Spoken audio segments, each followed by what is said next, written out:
This is सम्राट। हम लोग पिछले बार डिस्कस किए थे basic structure of Indian constitution. अभी पिछले बार में हम देखे थे एक तो देखे थे शंकर प्रसाद केस,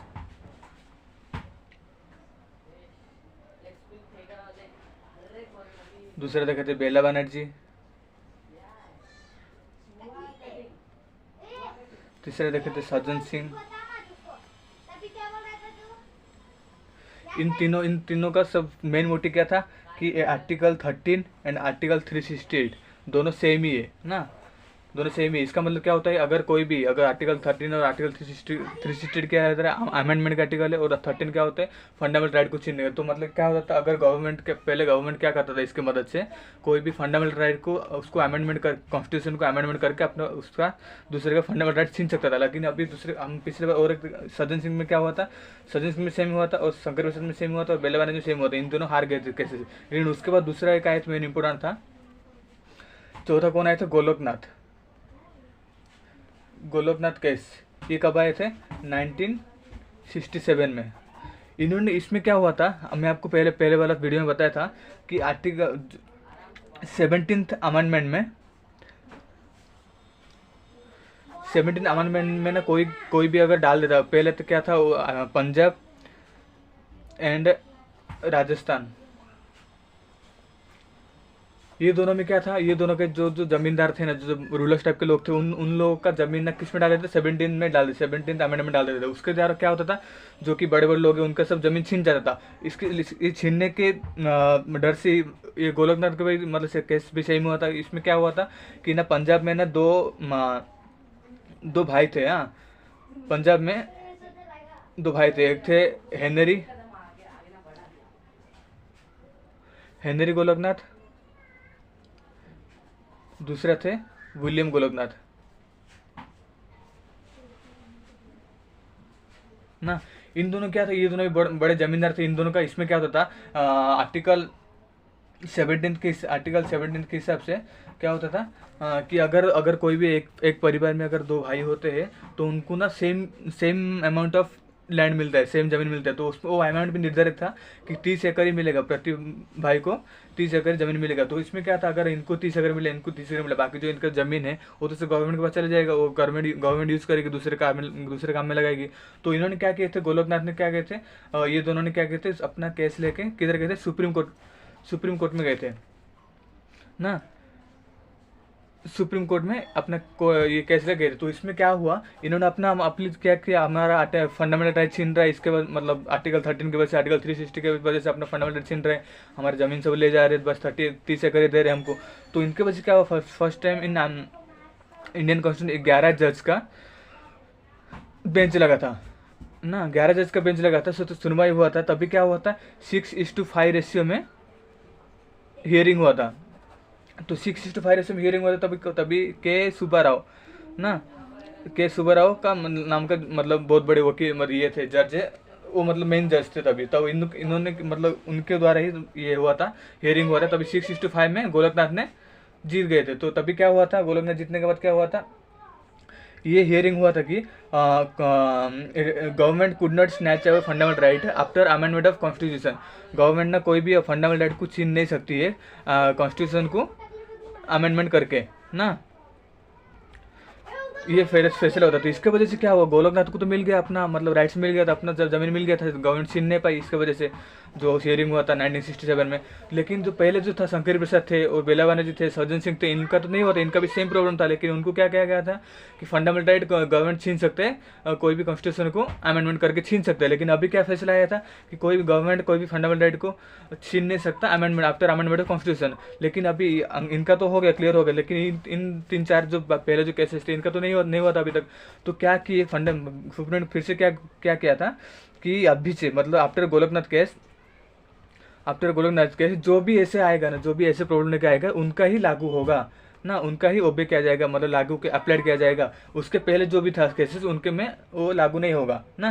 तभी ये फिर फैसला हुआ था, लास्ट हुआ था। तो इनके इसमें क्या हुआ था, लास्ट ये डिसीजन में आया था कि फंडामेंटल राइट को गवर्नमेंट नहीं छीन सकता कोई भी कॉन्स्टिट्यूशन को अमेंडमेंट करके ना। अब इसमें क्या फिर हम देखेंगे पॉलिटिक्स, मतलब 1951 में जब हुआ था, 1951 में जवाहरलाल नेहरू थे, जीत गए थे ना नेहरू, 1951 से 1956 तक, 1951 से 1956 तक कौन थे? नेहरू थे। तभी प्रेसिडेंट कौन थे? राजेंद्र प्रसाद ना। तो फिर 1951 टू 1956 एक बार रहे राजेंद्र प्रसाद, एक बार है नेहरू। फिर 1956 टू 1962 और एक बार रहे नेहरू, फिर राजेंद्र प्रसाद। इनका एक एक साल हो गया। तो इनके बाद क्या हुआ था, फिर से जवाहरलाल नेहरू जब ओन किया था 1962 टू 1964 तक ही रुके थे इन्होंने ना। क्या हुआ था 1964 मई महीने में इनका क्या हुआ था, एक्सपायर हो गए थे, पास डे हुए। तभी लेकिन राजेंद्र प्रसाद 2 बार रुक गए थे एज ए प्रेसिडेंट। उसके बाद क्या होता है, राजेंद्र प्रसाद नहीं हुए थे, उसके बाद कौन होता है, सर्वपल्ली राधाकृष्ण। सर्वपल्ली राधाकृष्ण प्रेसिडेंट हुए थे ना। तो उसके बाद क्या होता है 1962 में, 1962 टू 1964 तक थे जवाहरलाल नेहरू। पहले 10 साल रुक गए थे, फिर 1964 थे, मतलब 2 साल थे। फिर उसके बाद क्या हुआ था, आफ्टर नेहरू डेथ, नेहरू जी के मरने के बाद क्या हुआ था, फिर कांग्रेस पार्टी के थे ये। तो कांग्रेस पार्टी का कांग्रेस पार्टी का मेन लीडर कौन थे तभी, के कामराज ना। वो कौन थे, सीएम थे साउथ का कौन थे, सीएम थे ना। तो साउथ का सीएम थे। इनके द्वारा ही परिचय होता था कि कौन पीएम बनेगा, कौन पार्टी का लीडर बनेगा, कौन मतलब किसको मिनिस्ट्री दिया जाएगा, इनके द्वारा परिचय, क्योंकि ये थोड़ा मेन थे, लीडर थे। तभी क्या हुआ था, तभी मुखर्जी देसाई ना, मुखर्जी देसाई, इन्होंने भी कांग्रेस पार्टी का थे। लेकिन इनका क्या था, इनका ग्राउंड में ज़्यादा पकड़ था। इन्होंने अगर सब लोग कांग्रेस पार्टी का ना, इंडियन नेशनल कांग्रेस पार्टी के सब लोग चाहते थे कि मुखर्जी देसाई ही पीएम बने आफ्टर नेहरू। लेकिन इन्होंने क्या किया कि हम कामराज की मदद से मुखर्जी देसाई पीएम नहीं बने, कौन बना, लाल बहादुर शास्त्री पीएम बने, एज ए पीएम बने। फिर अब वो तो राधाकृष्ण, तो सर्वपल्ली राधाकृष्ण तो प्रेसिडेंट थे, तो पीएम बने कौन, लाल बहादुर शास्त्री पीएम बने थे, लाल बहादुर शास्त्री पीएम। लेकिन अभी क्या हुआ था 1962 में, पहले 1962 में इंडो चाइना हुआ था ना, इंडो चाइना वार हुआ था। क्यों हुआ था, देखो जब जवाहरलाल नेहरू थे, अभी कोई ऐसे ही बोल रहे, जवाहरलाल जब थे 1962 1964 तक, 1962 में क्या होता है, इंडो चाइना वार हुआ था। इंडो चाइना वार होने की वजह से क्या हुआ था कि अपना इंडिया क्या हुआ था, हार गया था। इंडिया हार गया था, तो क्या चाइना, अभी देखो जवाहरलाल नेहरू कौन किधर थे, वो नेपाल में थे, और अपना फाइनेंस मिनिस्टर थे वो भूटान में थे, सॉरी लंदन में थे। तभी मतलब इंडिया के और जवाहरलाल नेहरू का पूरा भरोसा था चाइना के ऊपर कि चाइना कभी हमला नहीं कर सकता, मतलब तो रिलेशन थोड़ा अच्छा था, हिंदी चीनी भाई पे तभी एक नारा भी आया था। तो क्या हुआ, इंडो चाइना वार हुआ था, तभी जवाहरलाल नेहरू को झटका लगा था कि ये चाइना धोखा किया इंडिया के साथ, मतलब हमला किया इंडिया को बिना ये देख के।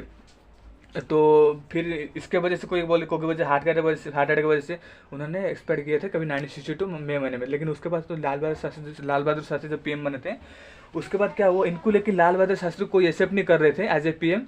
कांग्रेस पार्टी के लोग और आम आदमी नागरिक भी एक्सेप्ट नहीं कर रहे थे, क्योंकि मुखर्जी जैसे का बहुत पकड़ था ग्राउंड में, और इन्होंने ही पीएम बनने वाले थे। लेकिन अभी कामराज की वजह से कौन बने थे, लाल बहादुर शास्त्री बने थे।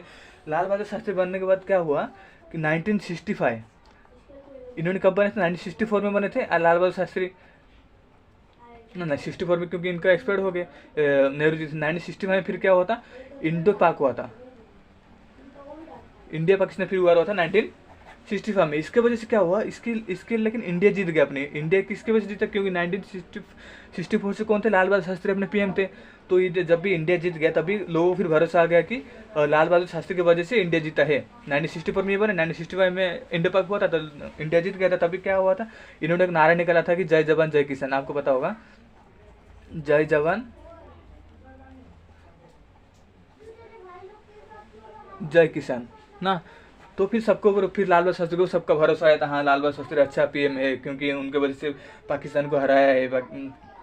लेकिन लाल बहादुर शास्त्री बहुत दिन नहीं टिक पाए थे एज ए पीएम। उन्होंने भी क्या किए थे, 11 जनवरी 1966, 2 साल ही रुके, ये भी एक्सपायर हो गए थे ना। क्या हुआ थे 1964 टू 1966 11 जनवरी तक थे, उसके बाद इन्होंने भी एक्सपायर कर गए थे। लेकिन इनके बाद क्या हुआ, इनके बाद फिर से बोले मोरारजी देसाई तो लाइन में थे ऑलरेडी ना, पेंडिंग में थे। तो फिर से लोग बोले कि हाँ अभी तो लाल बहादुर शास्त्री नहीं रहे, तो उनको फिर से मोरारजी देसाई को बना देते पीएम ना।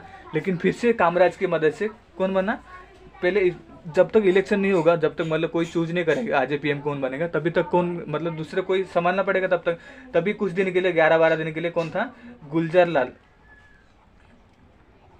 लाल नंदा आज पीएम कब थे, 11 जन से 23 जन तक 1966 ना। ये 12-13 दिन तक गुलजार लाल नंदा थे आज पीएम करके। लेकिन उसके बाद क्या हो, जब इलेक्ट मतलब फिर से चूज किया गया, तभी फिर से मोरारजी देसाई को बनाने के लिए फिर बोले कांग्रेस ले। लेकिन उन्होंने कामराज के वजह से कौन, मोरारजी देसाई नहीं बने, कौन बना था, इंदिरा गांधी।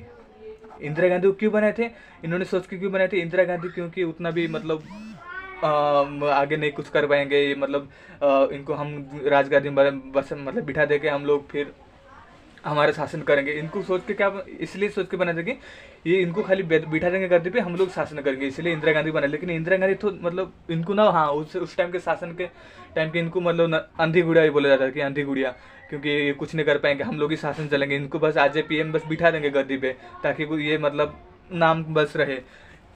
लेकिन इंदिरा गांधी क्या थे, बहुत चालाक थी। उन्होंने क्या कि 1966 24 मार्च से लेकर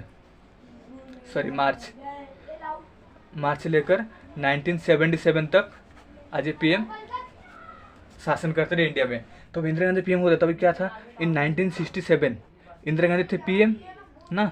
लेकिन तभी कौन, मोरारजी देसाई तो बैठे थे, 2 बार उनको लाल बहादुर शास्त्री को एक बार बना दिया गया, दूसरी बार इंदिरा गांधी बना दिया गया। लेकिन मोरारजी देसाई कोई बना नहीं रहा था, तभी उनको क्या बनाया गया, फाइनेंस मिनिस्टर बनाया, और क्या बनाया, डेप्यूटी पीएम बनाया। किसको, मोरारजी देसाई को ना, मोरारजी देसाई को फाइनेंस मिनिस्टर बनाया और डेप्यूटी पीएम बनाया फर्स्ट टाइम। लेकिन फिर क्या हुआ, और 1967 में तभी इंदिरा गांधी तो पीएम थे ना, तभी ये सर्वपल्ली राधाकृष्णन का टाइम हो गया था, उनका 67 तो 5 साल हो गया था। तो फिर उनके बाद कौन बना प्रेसिडेंट, जाकिर हुसैन। जाकिर हुसैन कौन प्रेसिडेंट चुने गए। तो फिर तभी वाइस प्रेसिडेंट कौन था, तो वाइस प्रेसिडेंट थे वीवी गिरी, उपराष्ट्रपति थे वीवी गिरी। लेकिन तभी क्या हुआ, कांग्रेस पार्टी में क्या हुआ, उन्होंने सोचे कि इंदिरा गांधी तो 10-11 साल तक 66 to 77 10-11 साल तक उन्होंने शासन किए हैं। लेकिन अभी इनको क्या हुआ, मतलब दूसरे किसको बनना चाहिए, तो ये बहुत ये मतलब रुक गए। हम तो सोचे थे कि आंधी गुड़िया बस निकल जाएगी ऐसे ही, तो बना दिए थे। लेकिन अब तभी क्या हुआ, उन्होंने फिर सोचे कि मतलब इनको कैसे निकाला जाए ना, मतलब वो शासन कर रहे थे 10-11 साल तक। तभी क्या हुआ, मतलब 1967 में तो जाकिर हुसैन साहब ये थे फिर हटत क्या हुआ, 1969 में जाकिर हुसैन साहब का क्या हुआ, पास डे हुए। जाकिर हुसैन साहब एक्सपायर करके 1969 में जब जाकिर हुसैन साहब एक्सपायर करके, तभी क्या हुआ, फिर प्रेसिडेंट की जगह पे कोई आना चाहिए। तो प्रेसिडेंट जगह पे तो आने के लिए मतलब फिर इलेक्ट होने के लिए टाइम लगेगा। उसके बाद क्या था, हमारे इंडिया में ऐसे रूल था कि प्रेसिडेंट अगर एक्सपायर हो जाते तो उसका जगह कौन आता है, वाइस प्रेसिडेंट आज प्रेसिडेंट इलेक्ट होता है कि तब कब तक, जब तक दूसरा प्रेसिडेंट चुने ना जाए ना। तभी कौन वाइस प्रेसिडेंट कौन थे, वीवी गिरी थे।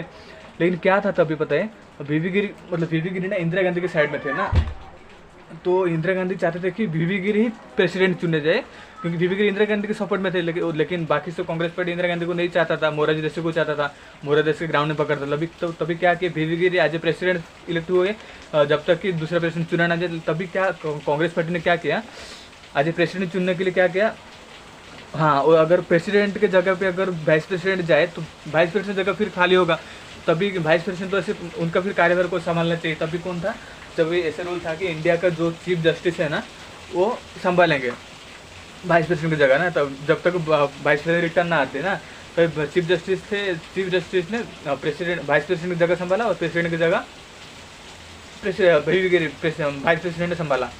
उसके बाद क्या हुआ, लेकिन कांग्रेस पार्टी क्या चाहती थी, प्रेसिडेंट वीवी गिरी ना बने, क्योंकि उनको पता नहीं था कि वीवी गिरी प्रेसिडेंट बनता है। लेकिन प्रेसिडेंट बनने के लिए इनको क्या करना पड़ेगा, फिर से इनको फिर चुनाव लड़ना पड़ेगा, इलेक्शन फिर मतलब लड़ना पड़ेगा, फिर अगर जीतेंगे तभी बनेंगे प्रेसिडेंट वीवी गिरी। लेकिन वो वाइस प्रेसिडेंट थे, ऐसे हो नहीं सकता कि वाइस प्रेसिडेंट और रह के कोई मतलब ये चुनाव नहीं लड़ सकता। तभी कांग्रेस पार्टी ने क्या किया, उन्होंने एक को सिलेक्ट किया था, नीलम रेड्डी थे, नीलम रेड्डी, इनको चुना था ताकि ये इलेक्शन में खड़े हो कि ये प्रेसिडेंट बने। लेकिन इनका और इंदिरा गांधी का 36 का आंकड़ा मतलब जम नहीं रहा था इन दोनों का, इंदिरा गांधी और नीलम रेड्डी का। तभी क्या कि इंदिरा गांधी ने क्या खेल खेला था, तभी उन्होंने क्या किया, उन्होंने वीवी गिरी को बोला कि तुम वाइस प्रेसिडेंट से इस्तीफा दे दो, रिजाइन दे दो, रिजाइन देकर तुम क्या करो, वाइस प्रेसिडेंट से रिजाइन देकर तुम इलेक्शन लड़ो। इलेक्शन लड़ने के बाद क्या होगा, तो अगर मैं कैसे भी करके मतलब ग्राउंड में हमारा है मतलब जान पहचान है, क्योंकि 11-12 साल तो वो थे शासन में थे, वीवी गिरी आपको जीत जाएगा, आप अगर जीत गए तो प्रेसिडेंट बन सकते हो। तभी क्या हुआ था, ऐसे बोलने के बाद क्या हुआ कि वीवी गिरी ने इलेक्शन लड़ लिया, इलेक्शन लड़के वो जीत भी गए, लेकिन नीलम रेड्डी नहीं जीते। अगर ऐसे फर्स्ट टाइम इन इंडिया हुआ था, कोई भी अगर एक पार्टी जिसको सिलेक्ट करे as a president, as a prime minister, जो भी हो, लेकिन वो हार जाता है। प्रेसिडेंट नाम के चुने थे कि इसको नीलम रेड्डी को चुने प्रेसिडेंट होकर के, लेकिन वो हार गया। जो पार्टी चुना था, कैंडिडेट चुना था, वो हार गया नीलम रेड्डी, लेकिन वीवी गिरी जीत गए। तभी जीत गए, लेकिन तभी क्या किया कांग्रेस पार्टी ने, क्या किया कांग्रेस पार्टी ने बोला कि मतलब वीवी गिरी जीत गए, लेकिन इंदिरा गांधी को निकालना पड़ेगा अभी कैसे भी करके, नहीं तो फिर आगे और ज़्यादा ये होगा। तभी क्या किया कांग्रेस पार्टी ने 1969 में 12 नवंबर ना क्या किया, इंदिरा गांधी को निकाल दिए, फायर कर दिए प्रेसिडेंट से। तो उन्होंने इंदिरा गांधी क्या किया, इंदिरा गांधी हार नहीं मारे। इंदिरा गांधी ने क्या किया, कांग्रेस जो था ना अपना कांग्रेस पार्टी, उनको डिवाइड कर दी 2 पार्टी में। एक था Indian national Congress old party, इसको भी बोलते हैं सिंडिकेट पार्टी बोलते हैं, और एक था इंडियन नेशनल कांग्रेस आर, मतलब रूलिंग पार्टी, इंडिकेट पार्टी बोलते हैं इसको। इसमें कौन थे, इंदिरा गांधी थे। इंदिरा गांधी ने इसको कांग्रेस को डिवाइड करके एक अपना पार्टी बना लिया, रूलिंग पार्टी, अभी के लैंग्वेज रूलिंग पार्टी बोलते हैं। और एक थे इंडियन कांग्रेस ओल्ड पार्टी, इसमें मोरारजी देसाई थे, बाकी पार्टी का नेता मतलब सदस्य थे सब। लेकिन अभी इन्होंने क्या किया, इन्होंने इंदिरा गांधी ने फिर से चुनाव लड़ा, इंदिरा ने फिर से चुनाव लड़ा, लेकिन उनके पास उतना पावर नहीं था क्योंकि अलग हो गए थे पार्टी से, डिवाइड हो गए। लेकिन उन्होंने फिर से चुनाव कैसे लड़ा कि चुनाव लड़ मतलब किसके मदद से लड़ा, साउथ के सीएम थे, साउथ के एक सीएम थे, कौन थे, अन्ना दुराई ना। उनका एक अलग पार्टी था, डीएम नाम का एक प्राइवेट पार्टी था, मतलब तभी फर्स्ट टाइम एक मतलब अलग कांग्रेस के अलावा और कोई अलग पार्टी आया था। तभी उनका मतलब पार्टी से वो थे, अन्ना दुराई थे सीएम थे, और एक मेन लीडर थे, कौन थे, वो एम करुणानिधि थे। इन दोनों के मदद से इंदिरा गांधी फिर से पीएम मतलब इलेक्शन लड़ने के बाद उन्होंने फिर से जीत गए ना, 1960 फिर से जीत गए, आज पीएम फिर रिक्रूट हो गए।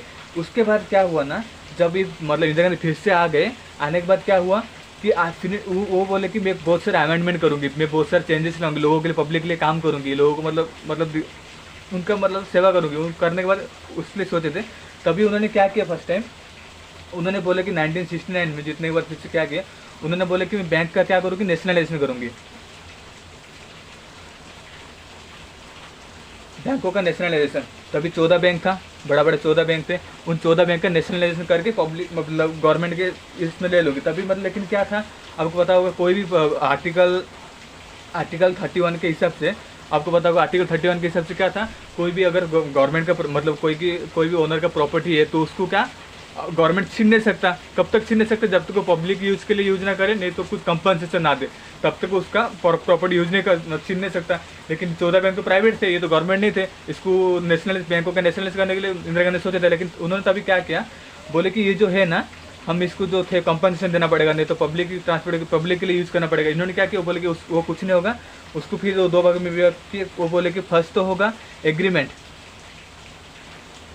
दूसरा होगा एक मीटिंग बैठेगा, ट्रिब्यूनल मीटिंग बोलते हैं इसको, ट्रिब्यूनल मीटिंग ना।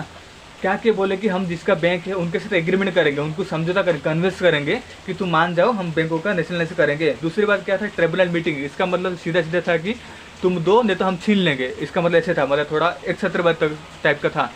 तो उन्होंने क्या मतलब, क्योंकि इंदिरा गांधी को पसंद नहीं करता कांग्रेस में, जब तक वो मतलब गुस्से से आए, फिर से अगर इलेक्शन जीत गए तो अभी उन्होंने बोले कि बैंकों को नेशनलाइज करूँगी मैं, उसके बाद उसके लिए कॉम्पनसेशन नहीं दूंगी, और पब्लिक के लिए भी यूज़ नहीं करूँगी, मैं एग्रीमेंट करके लूँगी और ट्राइब्यूनल मीटिंग के थ्रू से लूँगी। तभी इस मामले को फिर से मुद्रा से नजर रख के फिर से कौन आया था, इसके अगेंस्ट में और एक जन आए थे, RC Cooper. RC Cooper main कौन थे पता है क्या, आरसी कूपर थे सेंट्रल बैंक और एक थे बैंक ऑफ बड़ौदा, ये दोनों का बहुत बड़ा शेयर होल्डर थे।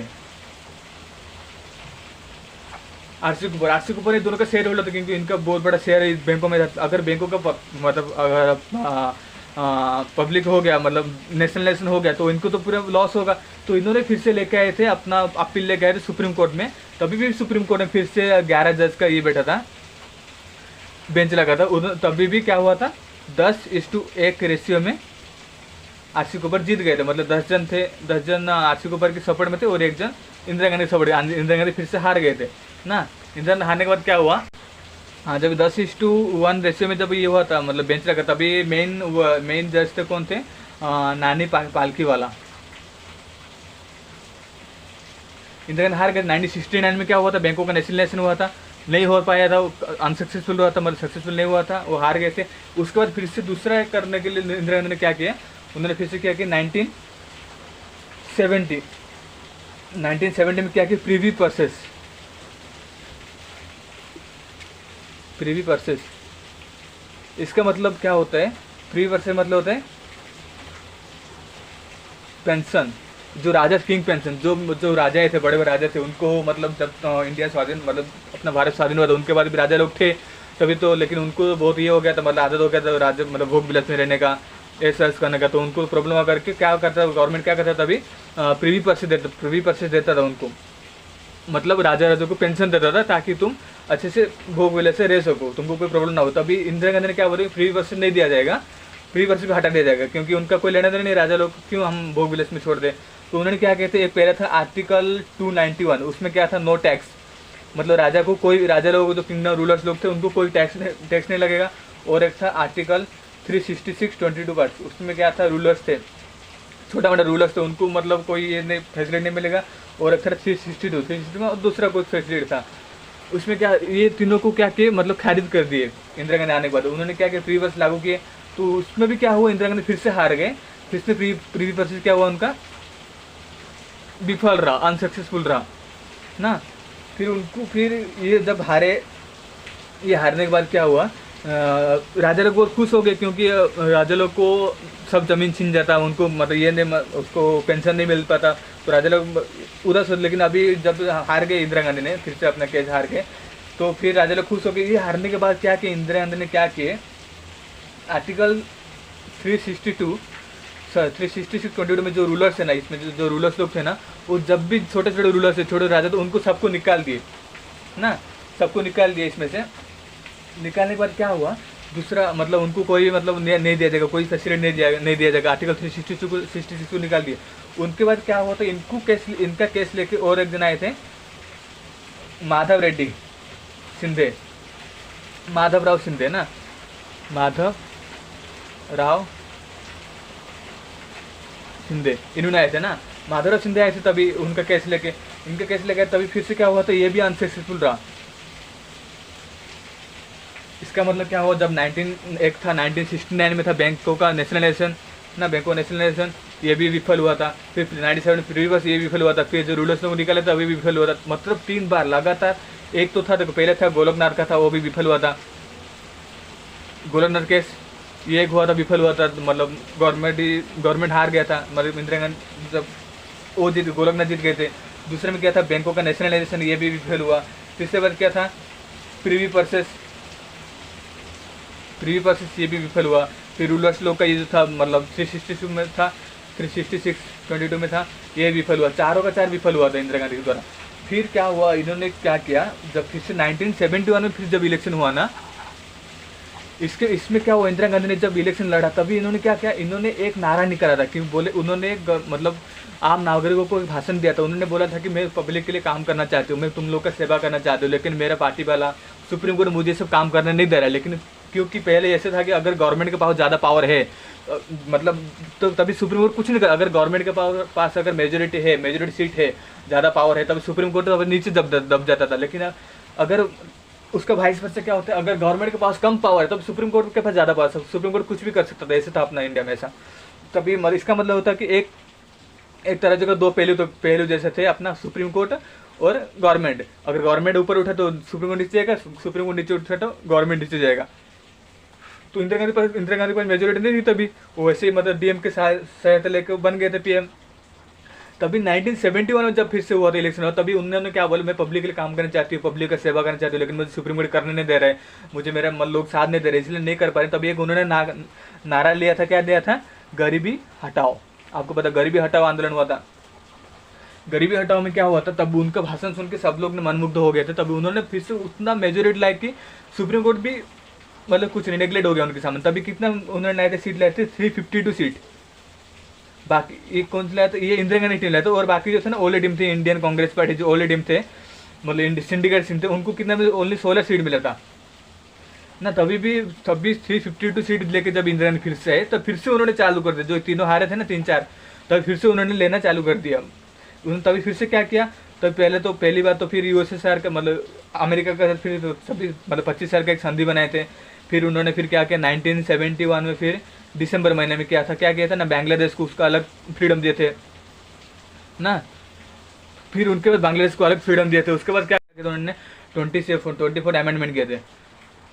इसमें क्या किए, ये कौन सा वाला था, गोलकनाथ वाला, क्योंकि जब 3-4 हारे, जब मेजोरिटी लेके आए, इनके पास फुल पावर है, तो फिर से लड़ेंगे ना ये गोलकनाथ, इनको फिर से खारिज कर दिए थे इनको। इसमें क्या किए थे, गोलकनाथ भी रिजेक्टेड हो गया था। उन्होंने बोले कि 368 और आर्टिकल 13 दोनों डिफरेंट है, सेम नहीं है। फिर से इनको फिर से ये खारिज कर दिए थे, तो गोलकनाथ फिर से हार गए थे। फिर उसके बाद क्या कि 24 अमेंडमेंट का फिर आया 25 अमेंडमेंट, 25th अमेंडमेंट ना। इनमें क्या किए, इनमें वो वाला था नेशनल बैंकों का नेशनल वाला, मतलब आरसी कूपर लेके आए थे ना वो वाला, तो ये भी रिजेक्ट हो गया था। मतलब ये फिर क्या किए, बैंकों के नेशनलाइज किए। और उसमें क्या था, आर्टिकल 31 की वजह से क्या था, आर्टिकल 31 की वजह से क्या था कि अगर कोई भी अगर प्राइवेट मतलब कोई भी ज़मीन नहीं तो कोई भी ओनर का अगर कुछ छीना है तो उनको कंपनसेशन देना पड़ेगा, नहीं तो पब्लिकली यूज़ करना पड़ेगा इसमें। लेकिन ये थोड़ा अमेंडमेंट क्या किए थे, इनको बोले थे कंपनसेशन दिया जाएगा, लेकिन क्या देगा, अमाउंट दिया जाएगा, एक अमाउंट फिक्स अमाउंट था, ताकि फिक्स अमाउंट दिया जाएगा। ऐसे नहीं कि तुम कितना अमाउंट हम दे दें, कुछ फिक्स अमाउंट दिया जाएगा। अब वो गवर्नमेंट डिसाइड करेगी, सुप्रीम कोर्ट डिसाइड करेगी। तभी क्या कहते, वो भी बैंक को डिसाइड कर देते, लेकिन एक अमाउंट का एक शर्त था। उसके बाद क्या कोई मतलब आरसी को भी हार गए थे। फिर उसके बाद क्या किए, फिर से उन्होंने आने के बाद 26 अमेंडमेंट फिर से किए। ये कौन सा वाला था, प्री प्रोसेस वाला। इनको इतना ये था कि मतलब वो हारने के बाद जब 2-3 हार गए तो कैसे, फिर इनको ये मतलब उतना ये दिल से डर था कि इन सबको हराऊंगी करके। फिर इन्होंने क्या किया 26 अमेंडमेंट में क्या किया, प्री वर्सेस तो राजा, इनको क्या किया, इन्होंने क्या किया, एक दो आर्टिकल था उसमें। आर्टिकल एक था 9291 और एक आर्टिकल था 362। ये दोनों क्या किया, रिमूव भी कर दिया आर्टिकल से, कॉन्स्टिट्यूशन से ना। ये दोनों इसमें क्या था कि लोगों को मतलब उन्होंने टैक्स नहीं देंगे, राजा लोग के टैक्स नहीं देंगे, उनको ज़्यादा फैसिलिटी मिलेगा, उनको पेंशन मिलेगा। ये क्या कहते, राजा लोग को रिमूव भी कर देते ताकि उनको 1 रुपये भी ना मिले पेंशन के हिसाब से, और उन लोग भी जहाँ जो भी इनकम करे उसका भी टैक्स भी दे। और वो दूसरा एक था, आपको बताया था आर्टिकल 366 से 22 पार्ट भाग में। उसमें क्या था, जो रूलर्स लोग थे उनको क्या कहते थे, जो रूलर्स लोग थे उनको क्या कहते, थोड़ा सा बस चेंजेस किए थे, उनको पूरा निकाले नहीं थे, चेंजेस किए थे। लेकिन इसके बाद क्या हुआ, जब रिमूव करे 291 और 362 रिमूव कर देते कॉन्स्टिट्यूशन थी, तभी जितना भी किंग लोग राजा लोग थे ना, सब क्या हुए थे, रोड में आ गए थे। उनका पास कोई था नहीं, उनका पास कोई संपत्ति नहीं बचा। अभी उनका जो भी मतलब पैलेस था वो सब क्या हुआ था, पैलेस क्या हो गया, हेरिटेज होटल बन गया। सब क्या हो गया, हेरिटेज होटल में परिणत हो गया, मतलब ये हो गया। क्योंकि उनके पास कोई बचा नहीं अभी, वो मतलब कोई काम का नहीं, अभी उनको पेंशन नहीं मिल रहा है, अगर टैक्स भी ले रहे हैं तो उनका सब राजा लोग नाराज, सब रोड पे आ गए। उसके और दूसरा चौथा क्या कहते हैं 29 अमेंडमेंट किए थे। उसमें क्या था, केरला का लैंड जो था उसको भी थोड़ा रिफॉर्म किए थे, केरला लैंड रिफॉर्म एक्ट उसको बोलते हैं, केरला लैंड रिफॉर्म एक्ट।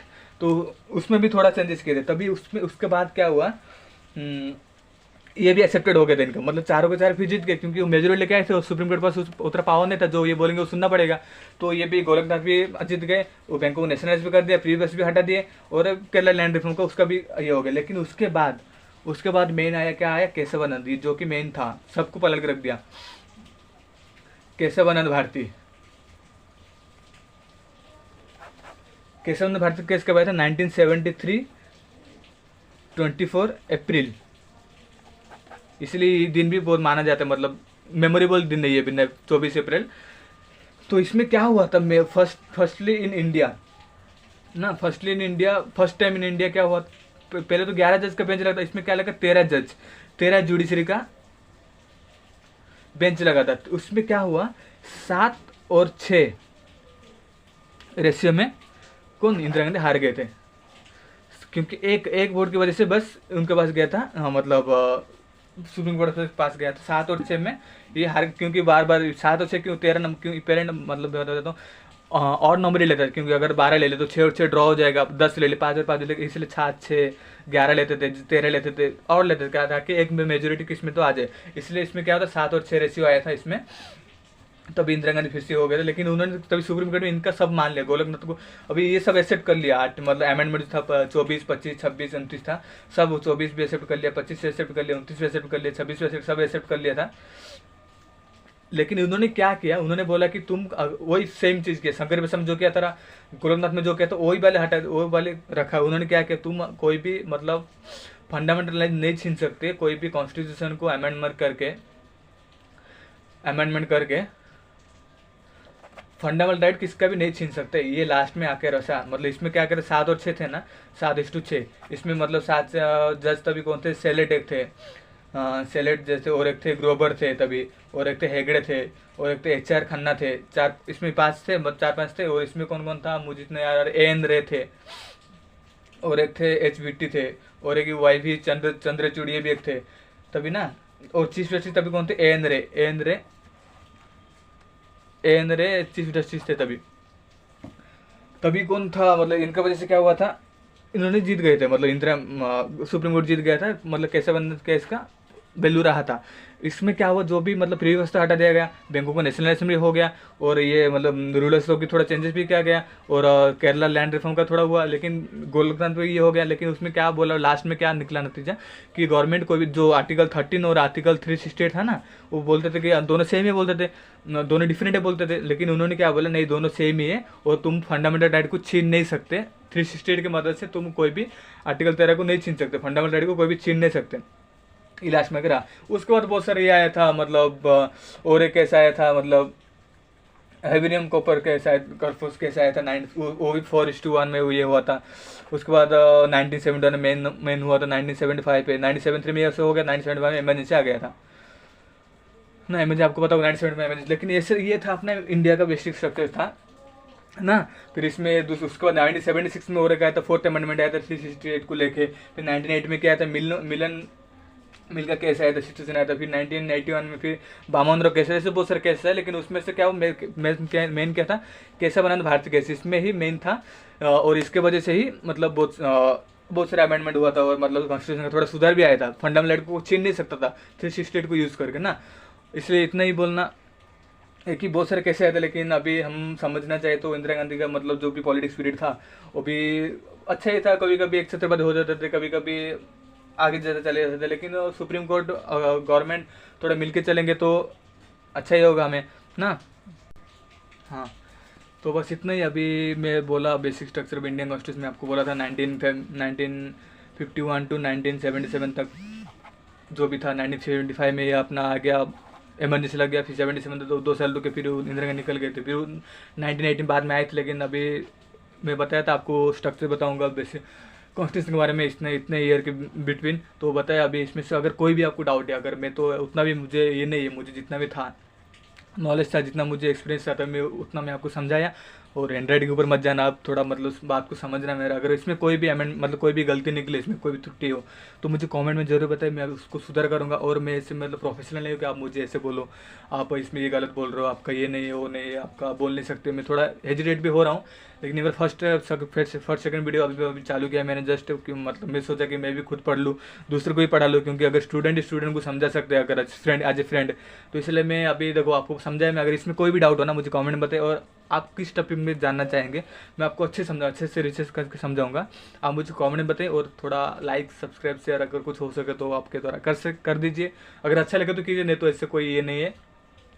ठीक है भाई, thank you for watching and thank you.